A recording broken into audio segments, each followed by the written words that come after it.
شاہ بنی دو آدم، باعث کائنات، فخر موجودات، محبوب رب لم یزل، غریبوں کے آقا، بے کسوں کے سہارا، ہم سب کے آقا مولا مأوا احمد مجتبی محمد مصطفیٰ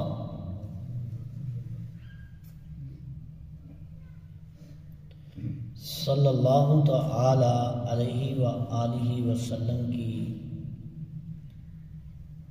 پیاری پیاری بے کس بارگاہ عالیہ میں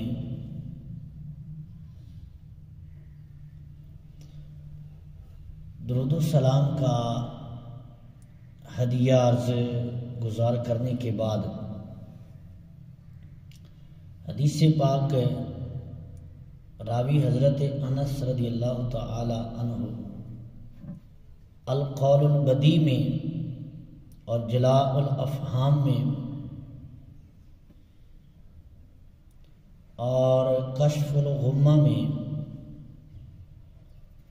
اس حدیث پاک کو نقل کیا گیا۔ حضرت انس رضی اللہ تعالی عنہ فرماتے ہیں کہ قال رسول اللہ صلی اللہ تعالی علیہ وآلہ وسلم من صلی علیہ،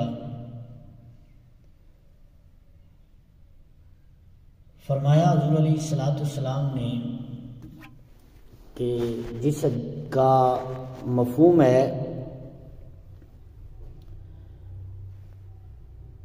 کہ من صلی علیہ فی یوم الف مرہ لم یمت حتی یرا مقعدہ من الجنہ، او کما قال، فرمایا کہ جو بندہ ایک دن میں 1000 بار درود پاک پڑھے گا، لم یمت حتی یرا مقعدہ من الجنہ، فرمایا مرے گا نہیں جب تک جنت میں اپنا ٹھکانہ نہ دیکھ لے گا۔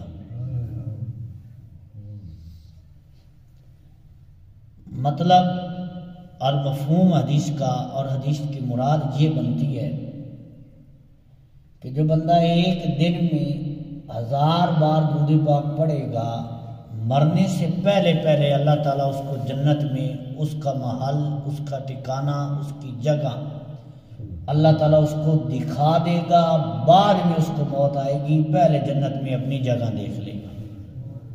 تو حصولی برکت کے لیے ایک مرتبہ بارگاہ رسالت میں ہدیہ درود و سلام عرض کر لیجیے۔ الصلاۃ والسلام علیک یا سیدی یا رسول اللہ وعلی آلک واصحابک یا سیدی یا حبیب اللہ۔ الصلاۃ والسلام علیک یا سیدی یا نبی اللہ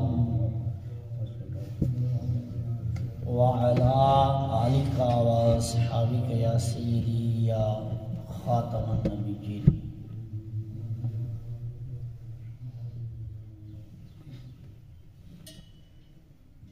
انتہائی واجب الاحترام معزز سامعین، بزرگوں اور دوستوں،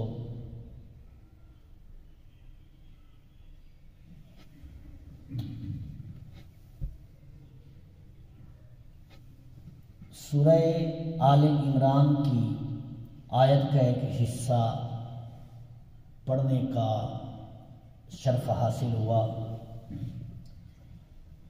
اس میں اللہ تعالیٰ نے حضرت عیسیٰ علیہ السلام کی عظمت اور آپ کے مقام، آپ کی رفعت، آپ کی بلندی کو اور آپ کے معجزات کا تذکرہ فرمایا، آپ کے کمال کا ذکر فرمایا۔ اس میں اللہ تعالیٰ نے ارشاد فرمایا کہ حضرت عیسیٰ علیہ السلام اپنی قوم سے خطاب فرماتے اور خطاب فرماتے ہوئے ارشاد فرمایا وَأُنَبِّئُكُم بِمَا تَأْكُلُونَ وَمَا تَدَّخِرُونَ فِي بِيُوتِكُم۔ یہ قول حضرت عیسیٰ علیہ السلام کا ہے۔ آپ فرماتے ہیں کہ میں تمہیں خبر دیتا ہوں، میں تمہیں بتاتا ہوں یا بتاؤں گا کیا بما تأکلون، جو تم کھا کر آئے ہو مجھے اس کا بھی پتہ ہے، وما تدخرون فی بیوتکم، اور فرمایا جو تم اپنے گھروں میں چھوڑ کر آئے ہو مجھے اس کا بھی پتہ ہے۔ میں اس کی بھی خبر دیتا ہوں تمہیں، میں بتاتا ہوں تمہیں۔ انبئ یہ متکلم کا صیغہ ہے اور فعل مضارع ہے، اور فعل مضارع میں دو چیزیں ہوتی ہیں۔ عربی میں جب لفظ مضارع بولا جاتا ہے کہ مضارع کا صیغہ ہو تو اس میں دو زمانے پائے جاتے ہیں، ایک حال کا اور ایک استقبال کا، مطلب کہ ایک موجودہ اور ایک آنے والا۔ تو حضرت عیسیٰ علیہ السلام فرماتے ہیں کہ میں تمہیں خبر دیتا ہوں جو تم کھا کر آئے ہو اس کا بھی میں بتاؤں گا، اور جو تم گھروں میں چھوڑ آئے ہو میں اس کا بھی تمہیں بتاؤں گا۔ تو یہ تو حضرت عیسیٰ علیہ السلام کی شان کا اور آپ کی نگاہ کا، آپ کی بصارت کا کمال ہے کہ جو بندہ آپ کے پاس آئے بیٹھے آپ اس کو دیکھ کر بتا سکتے تھے اور بتا دیتے تھے کہ تو کھا کر کیا آیا ہے اور گھر میں چھوڑ کر کیا آیا ہے۔ یہ اللہ کے نبی کی نگاہ کا عالم ہے اور کمال ہے کہ بندہ دیکھ کر ان کو پتہ چل جاتا ہے کہ اس نے کھایا کیا ہے اور اس نے گھر چھوڑا کیا ہے۔ تو یہ تو حضرت عیسیٰ علیہ السلام کی شان ہے نا کہ وہ دیکھ کر بتا دیتے ہیں کہ اس نے کھایا کیا ہے اور چھوڑا کیا ہے۔ تو حضرت عیسیٰ علیہ السلام تو ہمارے نبی کے مقتدی بن کر کھڑے ہوئے تھے۔ ہاں جی، ہمارے نبی تو ان کے بھی نبی ہیں، سید الانبیاء، امام الانبیاء۔ یہ نبی کریم علیہ السلام کی شان اور عظمت ہے۔ تو جب حضور علیہ السلام کے پیچھے کھڑے ہونے والے حضرت عیسیٰ علیہ السلام کی نگاہ اور بصارت کا یہ کمال ہے اور یہ عالم ہے، تو پھر اللہ نے اپنے محبوب کو کتنی شان عطا فرمائی ہوگی کہ جن کے بارے میں اعلیٰ حضرت نے فرمایا کہ سب سے اعلیٰ ہو اعلیٰ ہمارا نبی اور سب سے بالا ہو اعلیٰ ہمارا نبی۔ ہاں جی، تو پھر ہمارے آقا مولا کی نگاہ کا عالم اور مرتبہ اور کمال کیا ہوگا۔ اور پھر اگر ہم سرکار علیہ السلام کی امت میں حضور کے غلاموں میں جو اولیاء ہیں ان کی شان کو دیکھیں تو یہ مرتبہ اللہ تعالیٰ نے ان کو بھی عطا فرمایا، جیسا کہ حضور غوث پاک رضی اللہ تعالیٰ آپ کا وہ قصیدہ غوثیہ، اس میں آپ فرماتے ہیں کہ اگر مجھے شریعت کی لگام نہ ہو میری زبان پر تو حضرت غوث پاک فرماتے ہیں کہ تم میرے سامنے شیشے کی بوتلیں ہو۔ جس طرح شیشے کی بوتل ہوتی ہے اس کے اندر نظر آ رہا ہوتا ہے کہ اندر کیا ہے اور کیا چھپا ہوا ہے، تو سرکار غوث پاک فرماتے ہیں مجھے سارا پتہ چل جاتا ہے لیکن میں نہیں بتاتا کیونکہ شریعت کی لگام ہے، شریعت کی پاسداری کی وجہ سے۔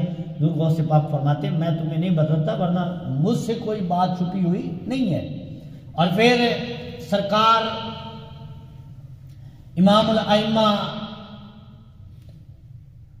کاشف الغمہ حضرت امام اعظم ابو حنیفہ نعمان بن ثابت رضی اللہ تعالی عنہ، آپ کو اللہ تعالیٰ نے جو مرتبہ عطا فرمایا، کچھ لوگ کہتے ہیں کہ وہ تو صرف فقیہ تھے، وہ تو کتابیں پڑھنے والے تھے۔ فقیہ ہونا اپنی جگہ ہے لیکن امام اعظم اللہ تعالیٰ کے ولی بھی تھے اور صوفی بزرگ تھے۔ ہاں جی، حضرت امام اعظم ابو حنیفہ رحمۃ اللہ تعالیٰ علیہ کو اللہ تعالیٰ نے یہ کشف عطا فرمایا تھا کہ کوئی بندہ وضو کر رہا ہوتا تو آپ اس کے وضو کے پانی کو دیکھ کر بتا دیتے تھے، آپ کو پتہ چل جاتا تھا کہ یہ فلاں گناہ کرتا ہے، یہ فلاں گناہ کرتا ہے، اور آپ اس سے فرماتے ہیں کہ فلاں گناہ سے توبہ کر لے، فلاں گناہ سے توبہ کر لے، تو وہ کہتا کہ میں نے توبہ کی تو پوچھا جاتا ہے کہ حضور آپ کو کیسے پتہ چلا؟ تو فرمایا اس کے جسم سے لگ کر پانی جب بہ رہا تھا تو میں پانی کو دیکھ کر ہی مجھے پتہ چل گیا کہ اس نے فلاں گناہ کیا ہے۔ تو یہ ولی کی طاقت ہے اور نگاہ کا عالم ہے۔ اور پھر اس طرح کی ایک اور روایت عرض کروں، خلیفہ اول بلا فصل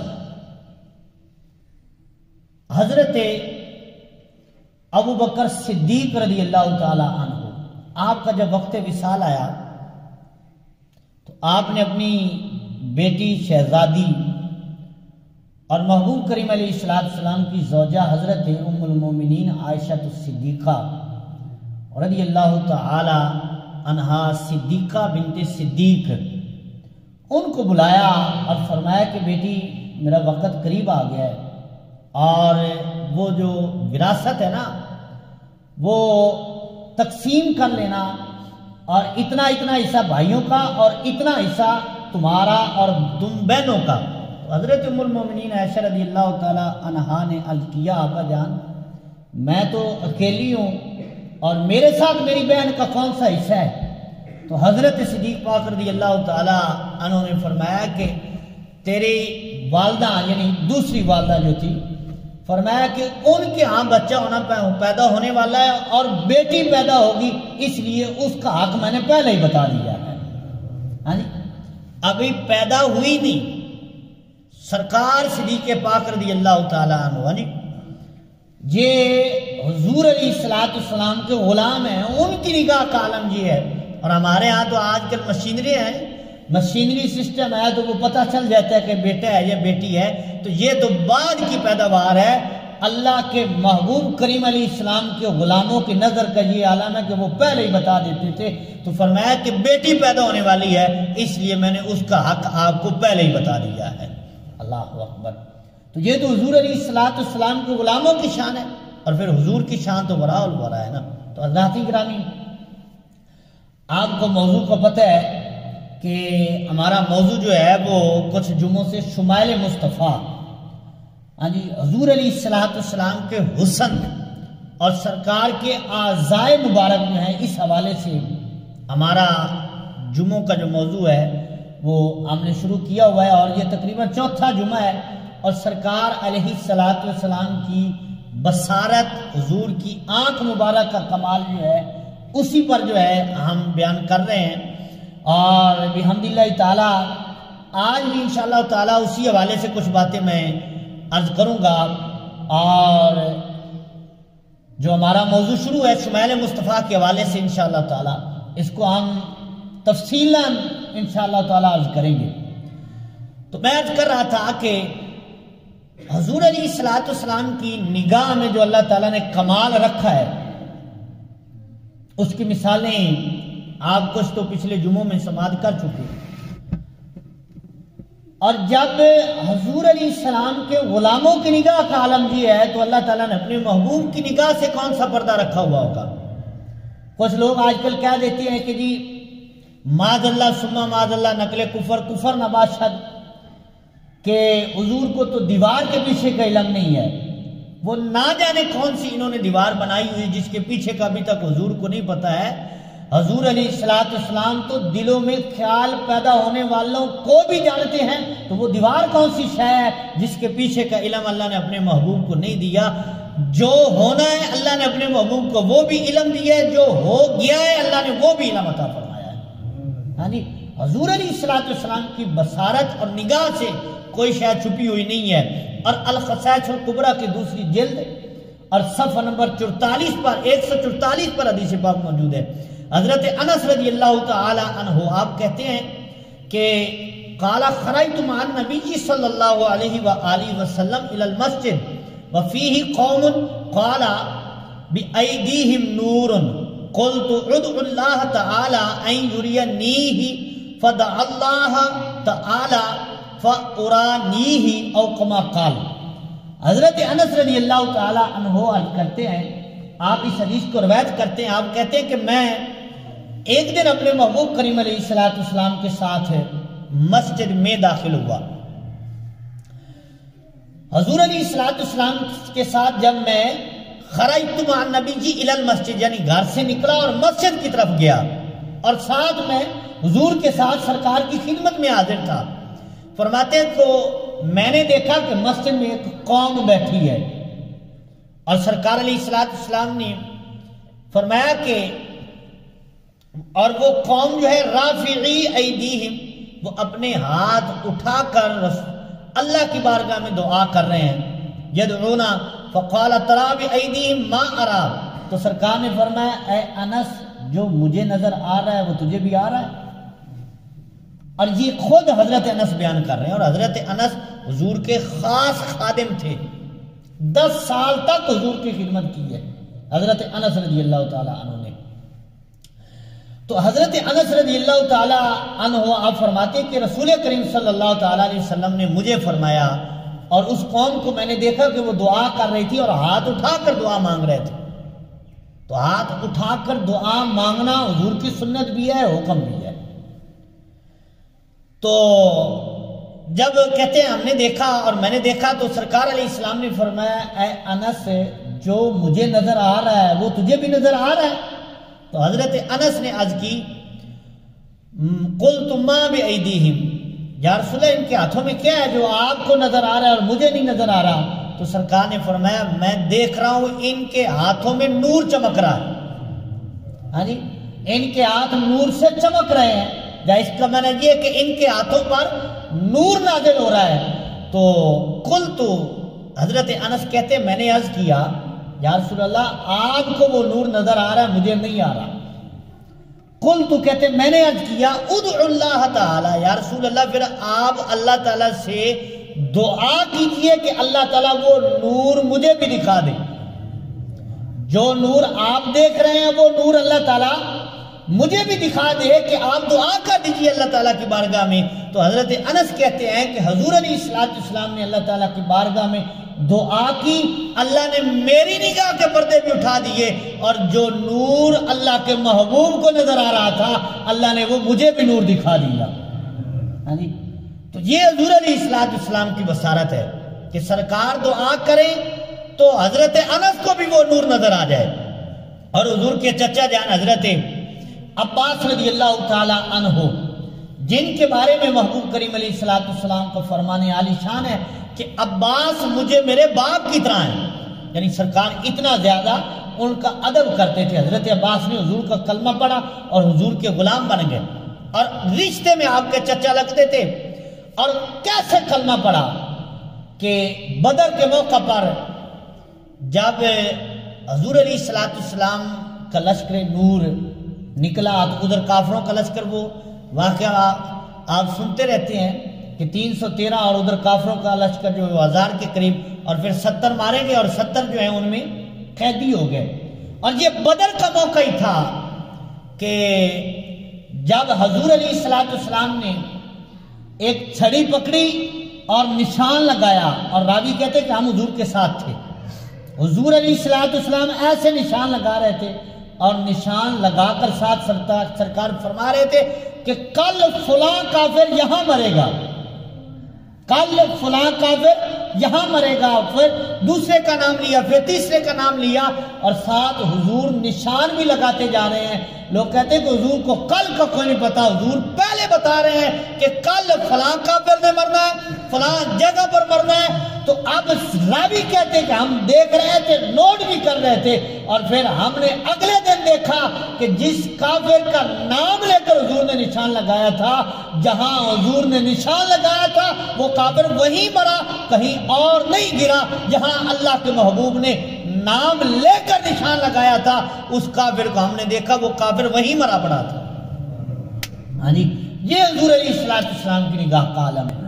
اور پھر خیبر کا موقع اگر دیکھیں تو اب خیبر کا قلعہ جو ہے یہ فتح نہیں ہو رہا، کچھ دن گزرے تو صحابہ کرام علیہم رضوان سرکار کی خدمت میں حاضر ہوئے، تو سرکار نے فرمایا کل میں جھنڈا اس کے ہاتھ میں دوں گا جس کے ہاتھ پر اللہ نے فتح رکھی ہے۔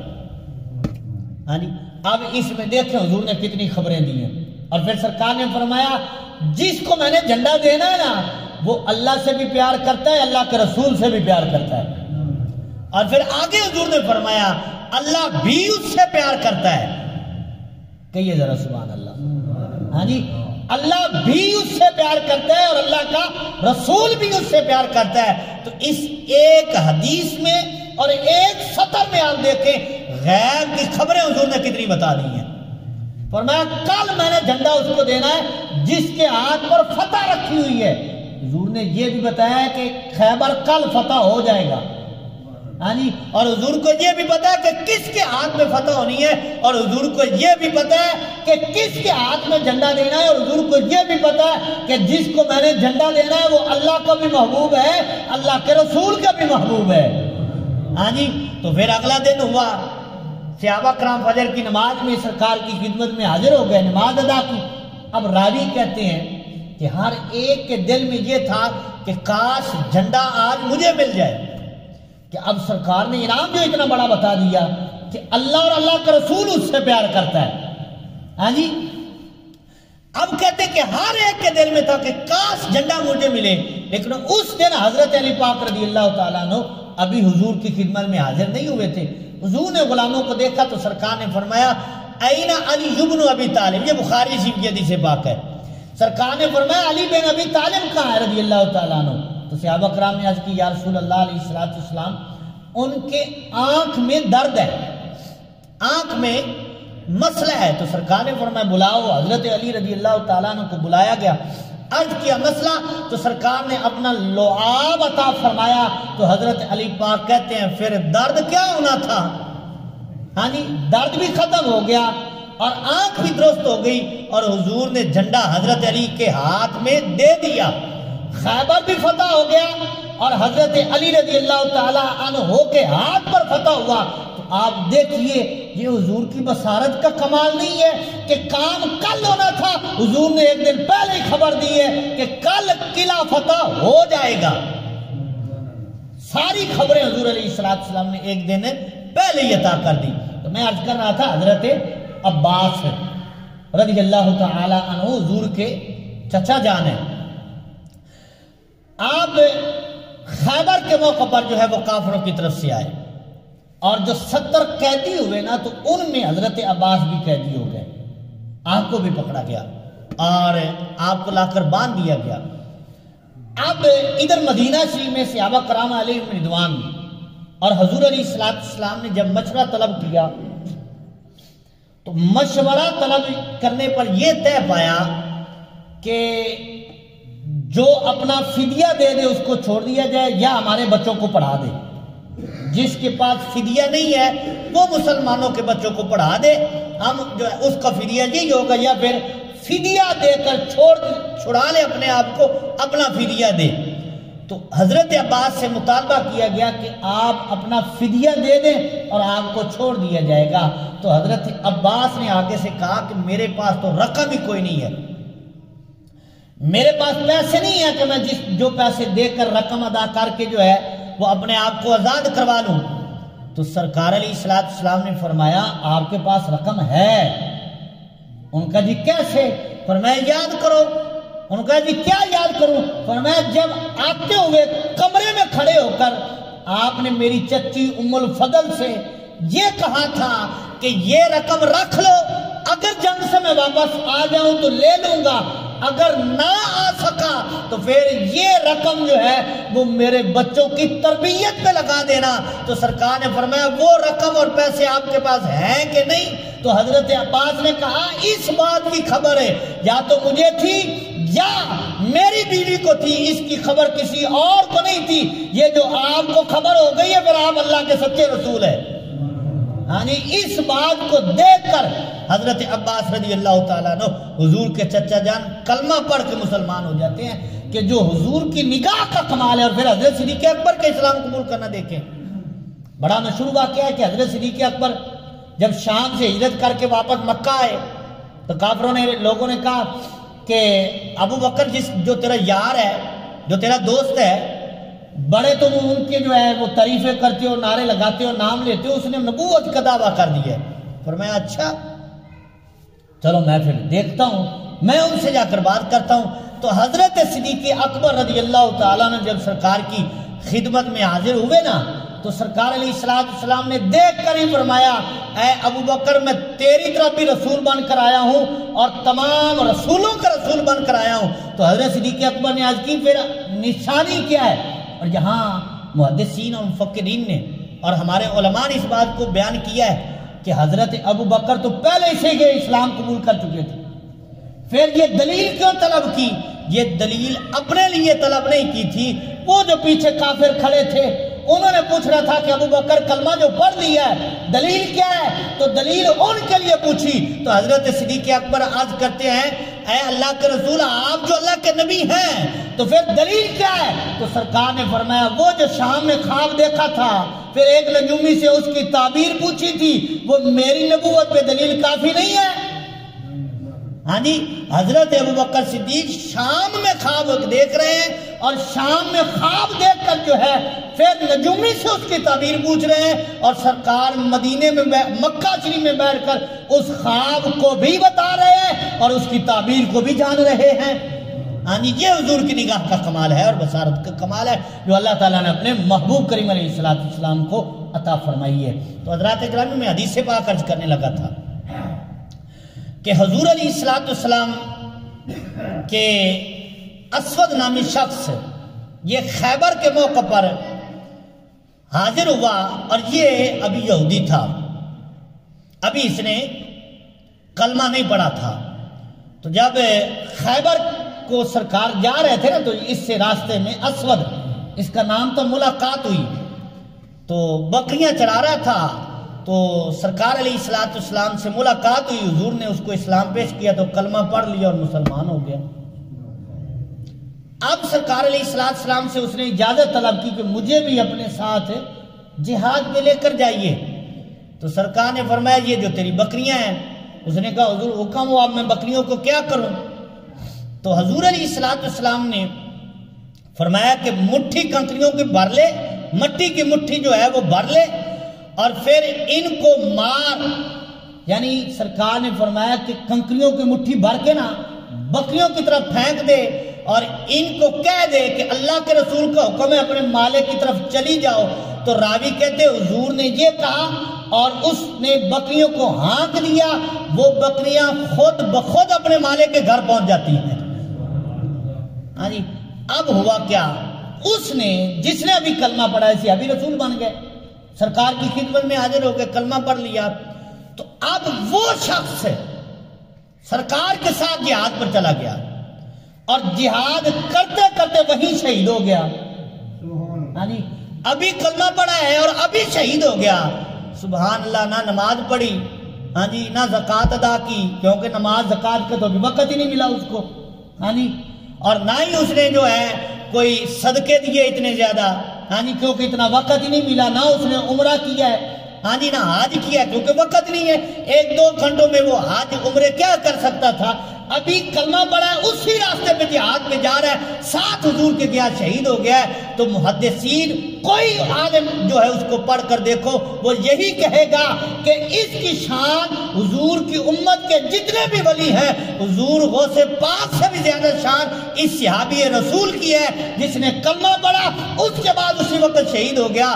کیونکہ اس کو عام مقام نہیں ملا, یہ حضور کے قدموں میں شہید ہوا ہے. یعنی یہ صحابی رسول بن گیا ہے. اب ہوا کیا, اس کو غسل دیا جا رہا تھا تو سرکار نے اس سے چہرہ پھیر لیا. یہ حضور کی نگاہ مبارک کی میں بات کر رہا تھا. سرکار نے اس سے چہرہ مبارک ہے اس اسود نامی شخص سے جو صحابی رسول ہوا, کلمہ پڑھا اور شہید ہو گیا رضی اللہ تعالی عنہ. تو سرکار علیہ السلام نے اس سے چہرہ مبارک پھیرا. تو صحابہ کرام نے کہا کہ یا رسول اللہ آپ نے اس سے چہرہ مبارک کس وجہ سے پھیرا ہے, آپ کی توجہ اس کی طرف سے کیوں ہٹی ہے؟ تو سرکار علیہ السلام نے فرمایا مجھے حیا آ گئی ہے, میں حیا کرتے ہوئے. تو صحابہ کرام نے عرض کی یا رسول اللہ حیا کرتے ہوئے مطلب کیا؟ سرکار نے فرمایا کہ جب تم اس کو غسل دے رہے تھے تو اس کے پاس 2 حوریں جنت سے اس کی جن سے ان کا نکاح ہوا ہے وہ حوریں جنت سے اس کے پاس آ گئی ہیں. تو میں اس کا حیا کرتے ہوئے حوروں سے میں نے نگاہ کو پھیر لیا ہے. اب دیکھیں وہ حوریں آئیں جنت سے آئیں اس صحابی کے پاس ہے, حضور دیکھ بھی رہے ہیں, غلاموں کو بتا بھی رہے ہیں. ہاں جی یہ حضور علیہ السلام کی بصارت اور نگاہ مبارک کا کمال ہے۔ اور پھر بخاری اور مسلم شریف کے لیے بات ہے، حضور علیہ السلام کی بارگاہ میں ایک صحابیہ حاضر ہوئی، آ کر عرض کرتی ہیں یا رسول اللہ علیہ السلام، میرا بیٹا جہاد میں شہید ہو گیا ہے اور آپ مجھے خبر دیجئے وہ جنت میں ہے یا کہیں اور ہے، اور ساتھ یہ عرض کرتی ہے کہ اگر جنت میں ہے تو پھر میں صبر کروں گی، روؤں گی نہیں، اگر جنت میں نہیں ہے تو پھر مجھے رونے کی اجازت دے دیجئے کہ میں رو کر اپنا غم ہلکا کر لوں۔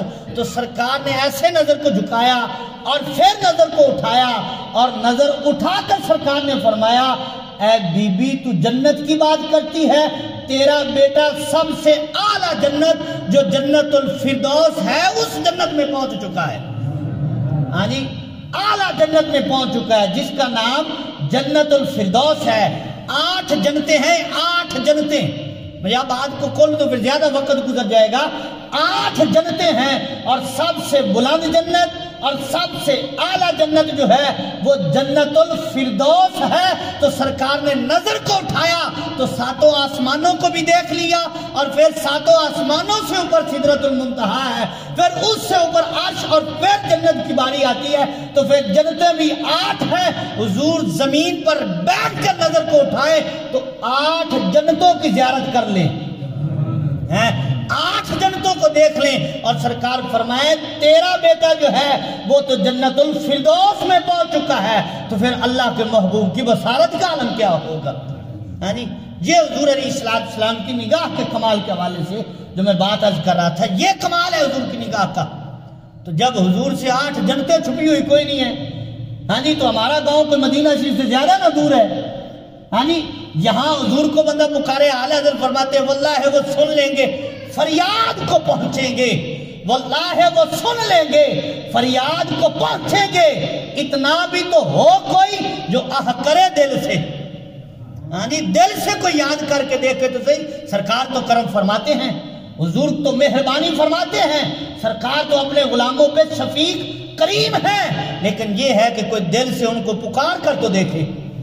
حضور علیہ السلام کو اللہ تعالیٰ نے کمال عطا فرمایا۔ اور پھر فتح مکہ کے دن ظہر کے وقت حضرت بلال رضی اللہ تعالیٰ عنہ کو جب حضور علیہ السلام نے اذان کا حکم دیا نا، تو حضرت عتاب بن اسید اور حارث بن حشام اور حضرت ابو سفیان، یہ تینوں بیٹھے ہوئے آپس میں کلام کر رہے تھے۔ اب جب یہ کلام کر رہے تھے تو یہ آپس میں ایک دوسرے سے باتیں کر رہے تھے، اور باتیں جو ہیں وہ اسلام کے خلاف کر رہے تھے۔ تو جب ان کے منہ سے ایسی باتیں نکلی نا تو ابو سفیان کہنے لگا میں تو کچھ نہیں بولوں گا۔ اب سنیے ذرا جملہ، ابو سفیان کہتا ہے میں تو ان کے بارے میں کچھ نہیں بولوں گا۔ کیوں؟ کہتا ہے کہ اگر میں بولوں گا تو ہمارے پاس جو کنکریاں پڑی ہیں نا یہ بھی نبی کو بتا دیں گی کہ انہوں نے فلاں فلاں بات آپ کے بارے میں کی ہے۔ اللہ اکبر۔ تو یہ عقیدہ تھا، حالانکہ ابھی کلمہ نہیں پڑھا، کلمہ حضرت ابو سفیان نے مکہ فتح ہونے کے بعد پڑھا ہے، لیکن عقیدہ کیا ہے کہ نبی کو اللہ تعالیٰ نے اتنا علم اور اتنی بصارت عطا فرمائی ہے کہ نبی چاہے تو یہ کنکریاں بھی بول کر ان کو بتا سکتی ہیں کہ فلاں بندے نے فلاں بات کی ہے۔ اب سرکار علیہ السلام وہاں سے قریب سے گزرے، اور سرکار علیہ السلام نے تینوں کو مخاطب کر کے فرمایا تو نے فلاں بات کی ہے، تو نے فلاں بات کیا، حالانکہ حضور وہاں موجود نہیں تھے۔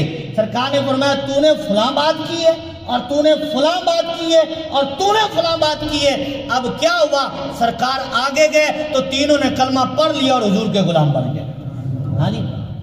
اور پھر حضرت عثمان بن طلحہ رضی اللہ تعالیٰ عنہ، حضور علیہ السلام ایک دن تشریف لائے تو سرکار نے فرمایا مکہ کی کعبے کی چابیاں مجھے دے، میں کعبے میں داخل ہونا چاہتا ہوں۔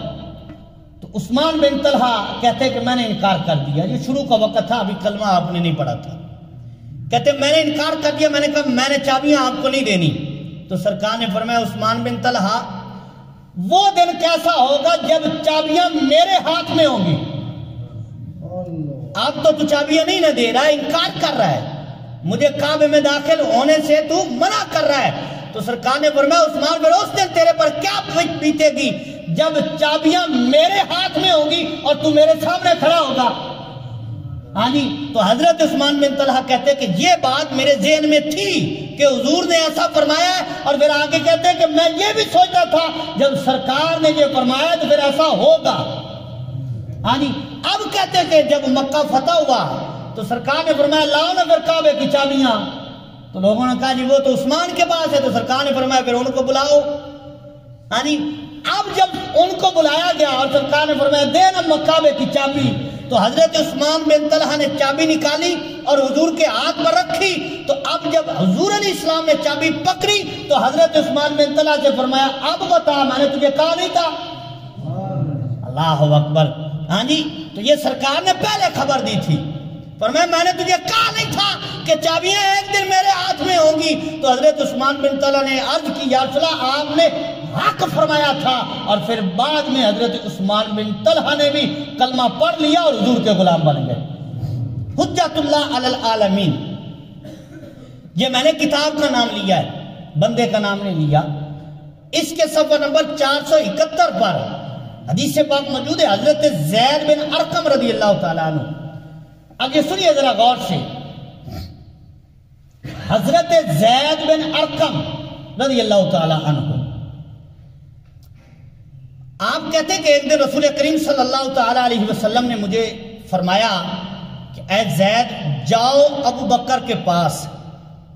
اب یہ فرما کر یہ نہیں فرمایا کہ صرف ان کے پاس چلے جاؤ. سرکار نے فرمایا اے زید جاؤ ابو بکر کے پاس، وہ اپنے گھر میں تمہیں ملیں گے اور احتباء کی صورت میں ہوں گے. احتباء کہتے ہیں کہ گھٹنے کھڑے کر کے ایسے بازوؤں سے دائرہ بنا کر گھٹنوں کو پکڑ لینا، یا چادر سے ایسے جو ہے وہ دائرہ بنا لینا، اس کو احتباء عربی میں کہتے ہیں. تو سرکار نے فرمایا ابو بکر گھر میں بیٹھے ہوں گے اور احتباء کی صورت بنائے ہوئے ہوں گے. اور حضور علیہ السلام نے فرمایا جا ان کے پاس اور ان کو جنت کی بشارت دے دے. اچھا اب پھر آگے سرکار نے فرمایا اے زید جا ان کے بعد پھر عمر کے پاس جانا ہے، ان کے پاس روک نہیں جانا. فرمایا پھر آگے جانا عمر کے پاس جانا اور وہ تجھے سنیہ کے مقام پر ملیں گے اور گدھے پر سوار ہوں گے. سرکار یہ خبر دے رہے ہیں حضرت زید کو کہ فلاں کے پاس جانا ہے وہ اس صورت میں ملیں گے، اور پھر حضرت عمر کے پاس جانا ہے وہ تمہیں گدھے کے اوپر سوار ملیں گے اور سنیہ کے مقام پر سواری کر کے جا رہے ہوں گے اور ان کا سر چمک رہا ہوگا اور ان کو بھی میری طرف سے جنت کی بشارت دے دے. اللہ اکبر. اور پھر آگے سرکار نے فرمایا ان کے بعد پھر نا حضرت عثمان کے پاس جانا ہے. اچھا اب سرکار نے فرمایا حضرت عثمان کے پاس جانا اور وہ تمہیں ملیں گے بازار میں اور خرید و فروخت کر رہے ہوں گے. بازار میں ہوں گے، خرید و فروخت کر رہے ہوں گے اور ان کے پاس جانا، جنت کی خوشخبری بھی سنانا اور ان کو آزمائش کی خبر بھی دینا. تو حضرت زید بن ارقم رضی اللہ تعالیٰ عنہ کہتے ہیں پھر میں نکلا حضور علیہ السلام کے حکم پر، میں حضرت صدیق اکبر کے پاس گیا، جیسا حضور نے فرمایا تھا ویسا ہی تھا. اور پھر کہتے میں وہاں خوشخبری سنا کر پھر حضرت فاروق اعظم کے پاس گیا سنیہ کے مقام پر، جب میں نے دیکھا جیسا حضور نے فرمایا تھا ویسا ہی تھا. پھر کہتے میں حضرت عثمان غنی کے پاس گیا تو جیسا سرکار نے فرمایا تھا ویسا ہی تھا. تو پتہ چلا کہ یہ تو بعد میں مل رہے ہیں، حضور کو اپنے غلاموں کی پہلے ہی خبر ہے کہ کون کہاں بیٹھا ہے، کس صورت میں بیٹھا ہوا ہے. اللہ اکبر. اور پھر حضرت سلمہ بن سلامہ صحابی رسول ہیں، آپ کی عمر زیادہ نہیں ہے. یہ میرے پاس کتاب ہے المستدرک الحاکم، اس کی 4تھی جلد موجود ہے اور اس کا صفحہ نمبر 133 ہے. حضرت سلمہ بن سلامہ آپ کہتے ہیں کہ میں حضور علیہ السلام کے ساتھ تھا تو ایک عربی یا دوسری روایت میں ہے کہ یہودی وہ حضور علیہ السلام کے سامنے آیا اور اس نے آ کر پوچھا حضور علیہ السلام سے کہ آپ کون ہیں؟ تو سرکار نے فرمایا انا رسول اللہ، میں اللہ کا رسول ہوں صلی اللہ تعالی علیہ وآلہ وسلم۔ اب وہ آنے والا شخص آگے سے کہتا ہے کہ اگر آپ اللہ کے رسول ہیں تو پھر بتائیے یہ میری جو اونٹنی ہے اس کے پیٹ میں ہے کیا؟ آپ بتائیے یہ جو میری اونٹنی ہے اس کے پیٹ میں کیا ہے؟ تو حضرت سلمہ بن سلامہ نے حضور کی انگلی پکڑی ہوئی تھی، تو جب اس نے سوال کیا نا حضور سے تو حضرت سلمہ بن سلامہ بول پڑے، اس نے کہا ادھر میری طرف آ، میں تجھے بتاتا ہوں کیا ہے۔ تو حضور سے سوال کر رہا ہے، میں تجھے جواب دوں گا۔ اس نے کہا کیا مطلب؟ تو جواب دے گا؟ فرمایا مجھ سے پوچھ تیری اونٹنی کے پیٹ میں کیا ہے۔ اللہ اکبر، اگلی بڑی بات سخت ہے۔ تو حضرت سلمہ بن سلامہ نے کہا کہ تیری اونٹنی کے پیٹ میں تیرا ہی نطفہ ہے، یعنی تو نے بدفعلی اس کے ساتھ کی ہے، یہ تیرا ہی اس کے ساتھ نطفہ ہے۔ تو اب لوگوں نے حضرت سلمہ بن سلامہ سے پوچھا تجھے اتنا علم کہاں سے آ گیا؟ تو فرمایا تجھے پتہ نہیں ہے میں نے انگلی کس نبی کی پکڑی ہوئی تھی؟ اللہ اکبر، یعنی یہ حضور کے غلام ہیں اور ابھی بچپن کی عمر ہے، حضور کے انگلی ان کے ہاتھ میں ہے، تو ان کو اللہ تعالیٰ نے یہ بصارت عطا فرما دی ہے۔ تو سبحان اللہ، پھر حضور تو حضور ہے نا۔ یعنی تو اللہ تعالیٰ نے اپنے محبوب کریم علیہ السلام کو ساری جو ہے وہ عظمتیں اور عزتیں جو ہیں وہ عطا فرمائی ہیں۔ اور پھر اگر ہم یہاں بات دیکھیں حضرت امام غزالی کی، جو معراج شریف کے موقع پر حضرت موسیٰ علیہ السلام سے جب سرکار کی ملاقات ہوتی ہے نا، تو حضرت موسیٰ علیہ السلام نے سوال کیا کہ یا رسول اللہ، اللہ کے نبی، آپ کا ہی قول ہے کہ میری امت کے علماء بنی اسرائیل کے نبیوں کی طرح ہیں، تو پھر دکھائیے۔ تو سرکار نے توجہ کی تو حضرت امام محمد غزالی کی روح حاضر ہو گئی۔ ہاں جی، تو سرکار نے فرمایا یہ میری امت کے ایک عالم ہے، اس کو سوال کر کے دیکھ لو۔ تو اب حضرت موسیٰ علیہ السلام نے حضرت امام غزالی سے سوال کیا کہ ماں اسم قطر نام کیا ہے؟ تو حضرت امام غزالی پتہ کیا جواب دیتے؟ کہتے محمد بن محمد بن محمد۔ اللہ اکبر، یہ امام غزالی ہے۔ اچھا، حضرت موسیٰ علیہ السلام نے فرمایا یہ کیا ہوگا؟ میں نے تو تجھ سے تیرا نام پوچھا، تو نے اپنا بھی بتا دیا، دادے کا بھی بتا دیا، پردادے کا بھی بتا دیا۔ آنی تو اب حضرت امام غزالی پتہ ہے آگے سے عرض کرتے ہیں، کہتے ہیں اے اللہ کے نبی، آپ سے بھی تو آپ کے رب نے یہی فرمایا تھا ما تلک بیمینک یا موسیٰ، اے پیارے موسیٰ یہ دائیں ہاتھ میں کیا ہے؟ تو آپ نے جواب کیا دیا تھا؟ آپ نے جواب یہ دیا قال ہی عصای اتوکا علیہ واحش بها علی غنمی ولی فیہا معارب اخری۔ آپ سے رب نے پوچھا تھا ہاتھ میں کیا ہے؟ آپ نے کہا میرے ہاتھ میں ڈنڈا ہے، اس سے میں بکریاں چلاتا ہوں، ٹیک لگا لیتا ہوں اور بھی کئی کام کر لیتا ہوں۔ آپ نے اتنا لمبا جواب کیوں دیا تھا اللہ کی بارگاہ میں؟ تو حضرت موسیٰ علیہ السلام نے فرمایا وہ اس لیے کہ میں اللہ سے زیادہ ہم کلام ہو جاؤں، مجھے زیادہ عزت مل جائے۔ تو حضرت امام غزالی فرماتے ہیں کہ اے اللہ کے نبی، آپ نے رب سے لمبا کلام کیا کہ زیادہ عزت مل جائے، اور میں نے آپ جیسے نبی سے لمبا جواب اس لیے دیا ہے کہ تاکہ زیادہ کلام ہو جائے اور زیادہ مجھے بھی عزت مل جائے۔ اللہ اکبر، ہاں جی، تو یہ حضور علیہ السلام کی امت کے ایک عالم کی شان ہے جن کا نام محمد ہے، اور پھر یہ عالم ارواح کی بات ہے۔ اور پھر دیکھیے حضرت موسیٰ علیہ السلام حضور علیہ السلام سے تقریباً 250 سال پہلے کے گزرے ہوئے ہیں، اور امام غزالی تقریباً 450 سال حضور کے بعد آئے ہیں، لیکن ان کو پتہ ہے کہ حضرت موسیٰ علیہ السلام نے اپنے رب سے کلام کیا ہے، اور ان کو یہ بھی پتہ ہے قرآن میں یہ آیت نازل ہونی ہے جو اللہ تعالیٰ نے حضرت موسیٰ علیہ السلام سے کلام فرمایا تھا۔ اللہ اکبر، تو یہ شان ہے۔ تو یہ تو امام غزالی کی نظر کا عالم یہ ہے، تو اللہ نے اپنے محبوب کو کتنی نگاہ عطا فرمائی ہوگی اور کتنی بصارت عطا فرمائی ہوگی۔ اللہ تبارک و تعالیٰ سے دعا ہے اللہ تعالیٰ عمل کی توفیق عطا فرمائے، آمین۔ وما علیہ الا البلاغ۔